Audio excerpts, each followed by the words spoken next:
De volta com o primeiro bloco do programa Visão Política pela FGF-TV, canal Universitário 14 da NET e Rede Pública de Televisão Cearense. Esse programa é uma coprodução da FGF-TV, canal 14 da NET e da TV Fortaleza, canal 6 da NET, que o exibe de segunda a sexta-feira, às 7 horas da manhã. Se você assinar, te ligou agora. Nós temos hoje as participações dos professores Djalma Pinto, Francisco Moreira e Rui Martinho Rodrigues e, obviamente, vamos discutir aquilo que a mídia brasileira e a mídia internacional estão a discutir, que são os resultados das eleições no Brasil.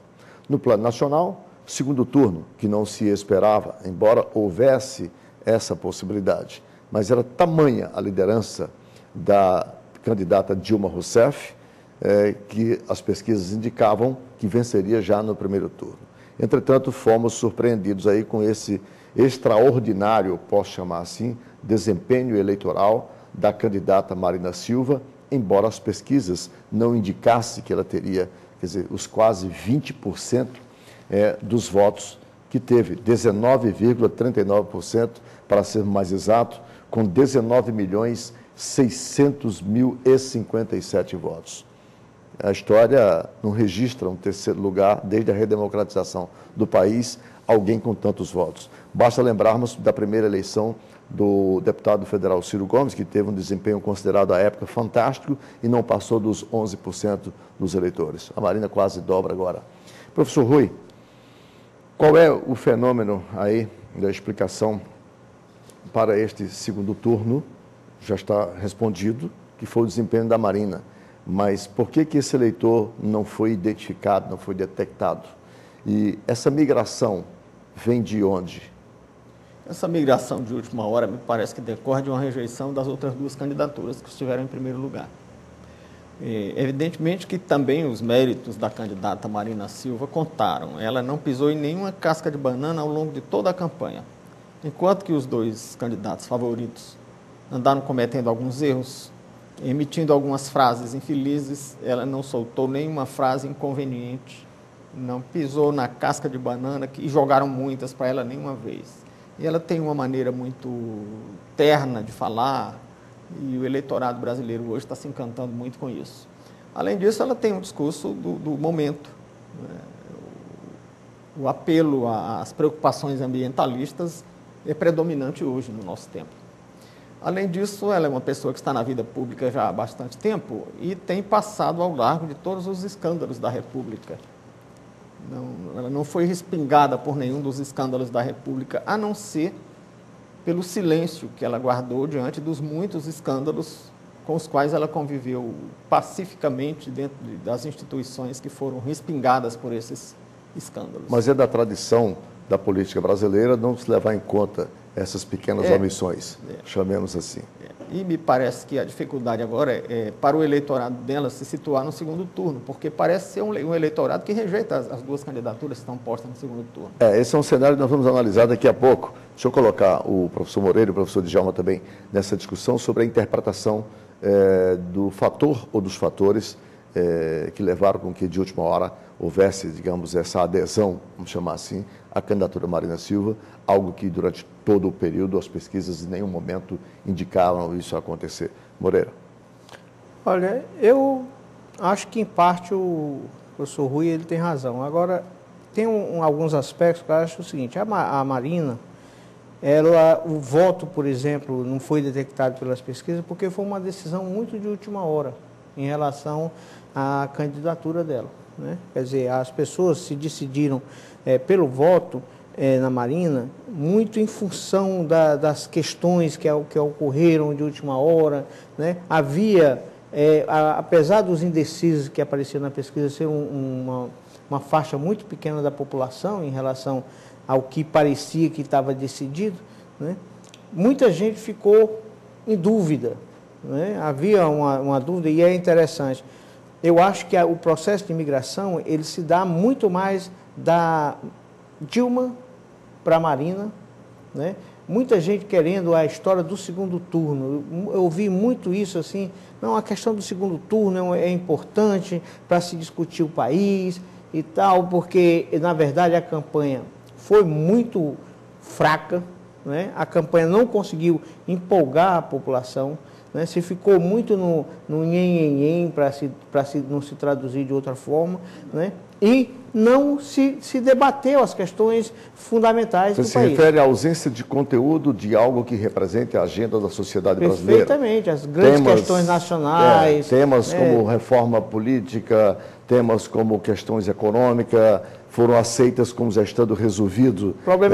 Problemáticas da população, temas que são fortes no anseio em termos de valores. Reforma tributária, tudo isso não fez parte dessa agenda. Juros. Né? Ficou muito naquela coisa do disse-me-disse, não sei o quê. A campanha viveu disso. Então, eu acho que... E os temas polêmicos, vocês trazem aqui a discussão, uma coisa interessante. Os temas polêmicos que essa sociedade não pode deixar de discutir já, como aborto, união estável entre pessoas do mesmo sexo, só para dar dois dos que apavoram qualquer político. Esses temas realmente passaram ao largo, não se ouviu falar. Ninguém quer discutir essas questões com profundidade e tal, fica todo mundo...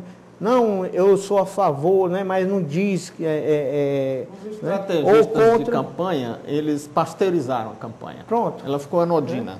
Então, e os políticos estão com medo de entrar em bola dividida, para usar a metáfora futebolística. Os debates viraram isso também. Né? Os debates terminaram não contribuindo em nada para a campanha. Esses debates são uma chatice. Né? Esses debates não deixariam nada a desejar se não existisse, então, porque eu não consegui ver nenhuma. A forma engessada. Então, eu acho que a questão passa por aí, né? Não é uma...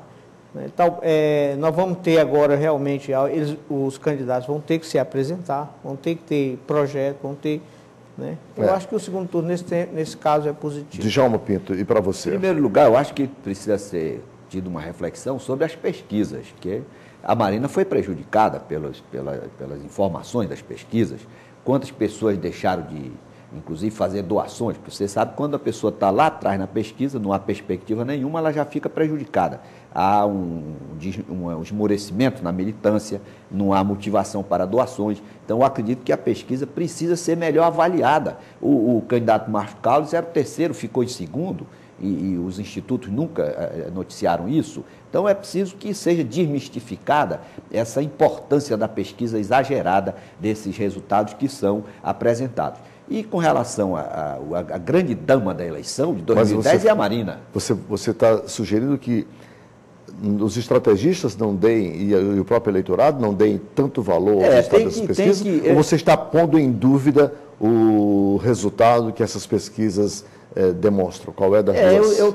Porque todo o processo eleitoral está ficando a reboque da pesquisa, esse é um fato. Então é preciso que haja uma desmistificação disso. É preciso, inclusive, que a Justiça Eleitoral se equipe para detectar realmente irregularidade. Por exemplo, no Paraná foi proibida a divulgação, a denúncia de censura, mas ficou provado que o cidadão que impediu a publicação da pesquisa estava certo, a pesquisa podia estar errada.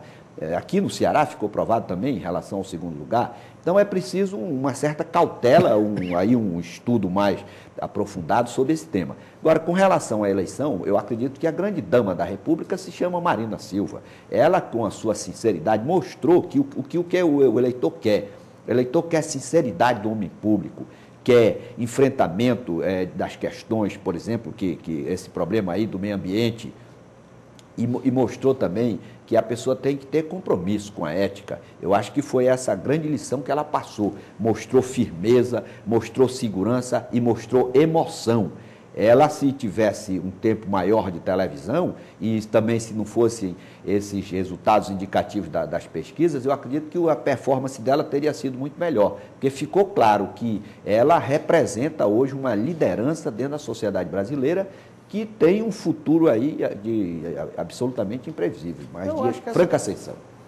Eu acho que a questão das pesquisas, né, a gente tem que ver com uma certa cautela mesmo, mas a gente tem que chamar sempre a atenção quando a gente analisa a pesquisa, e a gente faz isso aqui, né, que é para dizer, pesquisa é pesquisa, né, urna é outra coisa, o que está na urna é o que define, é o que é verdadeiro.